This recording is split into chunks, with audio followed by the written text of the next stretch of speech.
Hello, my name is Mark Halbig. I'm a behavior support specialist with the Albuquerque Public Schools, and today's video will be communication routines in the virtual setting.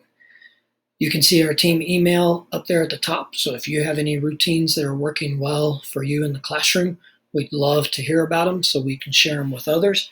I am going to close my video out for the rest of this video so it doesn't block the presentation. And let's get started.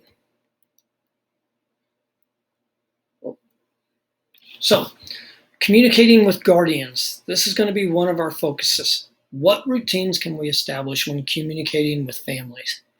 The key here, communicate without overwhelming.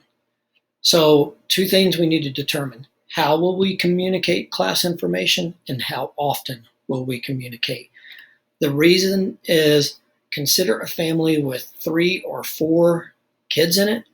Some go to elementary, maybe some go to secondary, and they're getting emails from all those teachers, plus principals, plus district.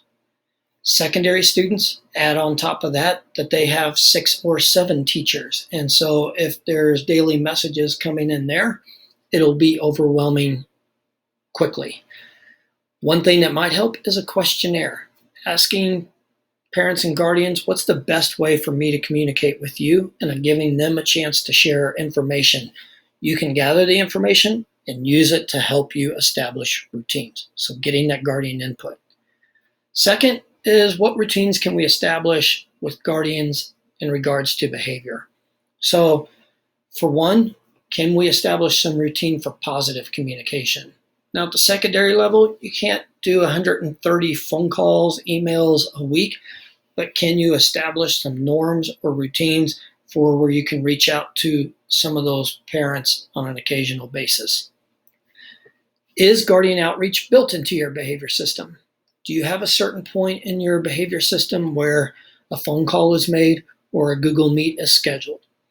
If you do, can you prepare some guiding questions that ask about guardian input? So, for example, you could ask the guardians, how do you think we should address this particular behavior? That's one example, but you could have some various questions that ask for their input. This may not seem like a routine, but what is your tone? Is it predictable? Because the more collaborative and supportive your tone is in a conference, if parents and guardians get used to that tone, they're going to be more engaged and more willing to help in the process. So keep in mind the circumstances, the strain people are under, and what communication routines can we establish to help offset that.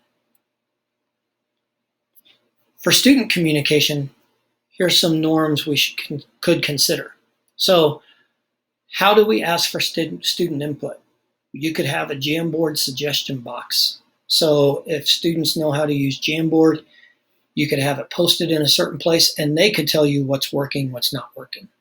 Where are you posting your norms, like your grade policies, your behavior response system? Are you putting them on Google Classroom? Do you have a class website?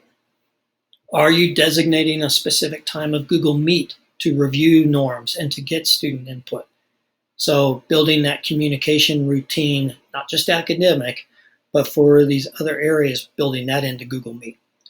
Discussion protocols can help us have student discussions on how to disagree with each other, how to show you're listening to someone else. That's a communication routine we could build in. Student questions. When will you take student questions and how? I'll give you an example in a moment. I mentioned positive communication strategies with guardians. How do we build that in as a routine with students? How and when to have disagreements. This is one I always went over with my students is, I don't mind you disagreeing with me. I mind how you do it and when you do that. And then during that time when it's appropriate, establish that culture of honesty. Make that part of the routine is when we're in this space, you can honestly tell me what you're thinking and we can go from there. Student conferences. So we mentioned having those guiding questions for guardians, the same for students, including non-academic questions that might help us to get to know that student a little better. One interest of mine during this COVID time period has been in discussing that with the student. And we use games to reinforce our academics. What if we use it to reinforce our communication and where we're posting things and that communication information? So here are some I would use in my own class. I would definitely use the questionnaire to get that guardian input. I would put my class announcements on a website and update it once a week. I want a place where they can come get the information so I'm not always having to send it to them and they get easily overwhelmed. I could use email, though, as a reminder about the website, maybe at the beginning of the year, every 2-week reminder, going to once a month reminder.